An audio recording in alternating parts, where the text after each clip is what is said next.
I want to begin by thanking President Trump for giving me this extraordinary opportunity. And I want to introduce my family and thank them for being here.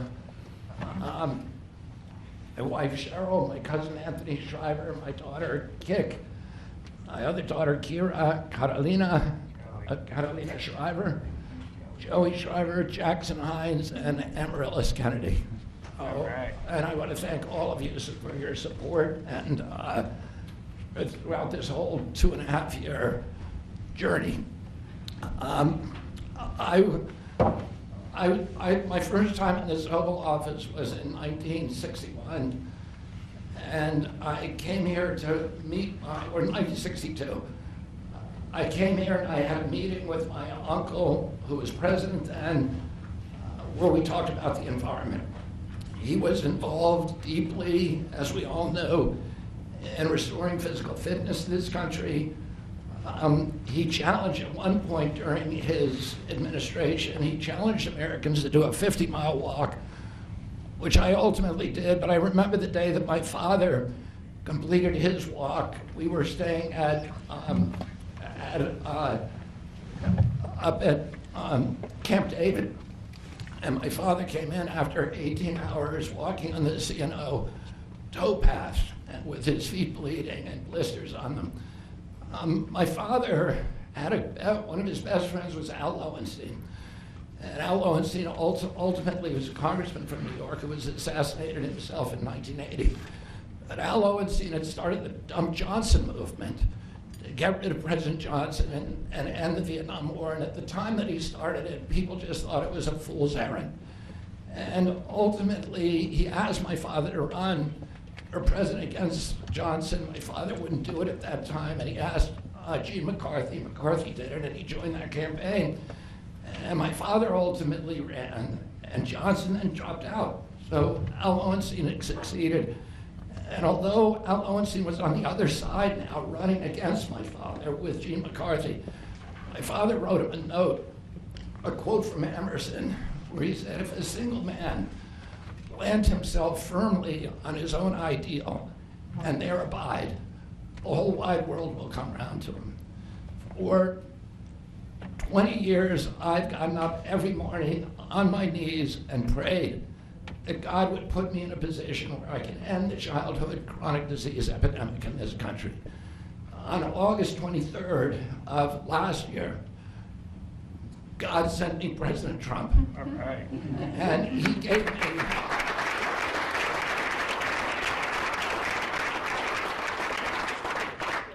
he's now given me, he's kept every promise that he's made to me. He's kept his word in every account and gone way beyond it.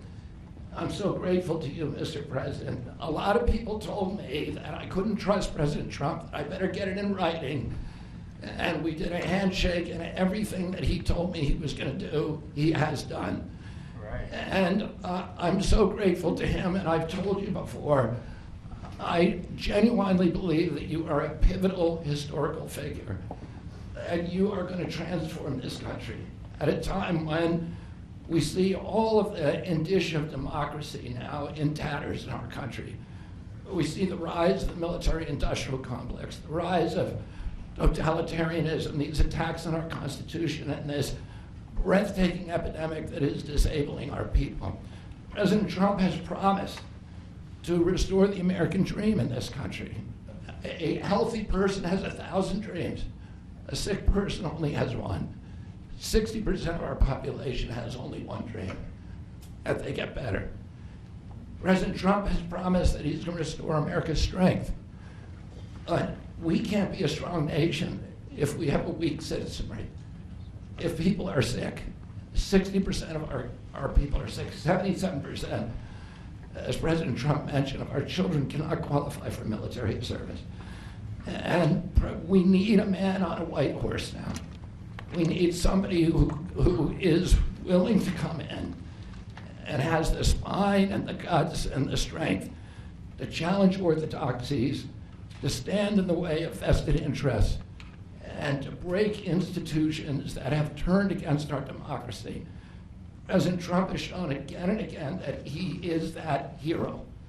And most recently, I greatly appreciate, and I called you the day that you announced the termination of USAID. My uncle started USAID in 1961 for humanitarian purposes, to put our country on the side of the poor. It has been captured by the military-industrial complex. It has become a sinister propagator of totalitarianism and war across the globe. And very few people understand how sinister this agency really is. And President Trump saw that, and he stood up to it with a masterstroke. And we want to do the same thing with the institutions that are stealing the health of our children. We need a revolutionary figure, and you are that figure, and I'm very grateful for you for giving me this opportunity. I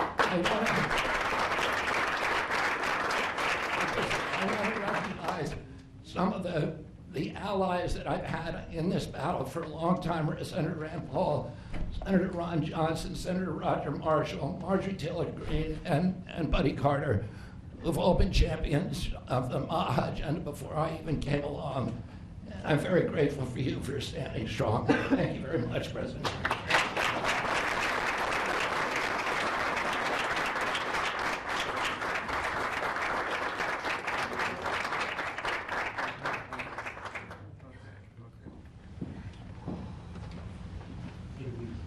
Mr. Secretary, I'd like to ask, what plans do you have immediately at HHS now that you're sworn in, sir?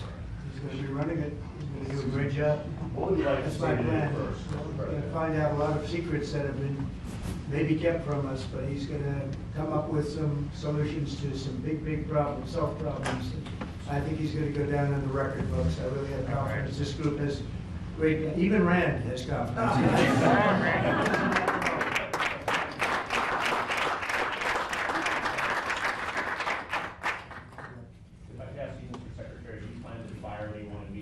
What are your plans on day one, which I guess is today? Our plans are radical transparency and returning gold standard science, the NIH, the FDA, and CDC, to ending the corruption, ending the corporate capture of those agencies, getting rid of the people on those panels that have conflicts of interest.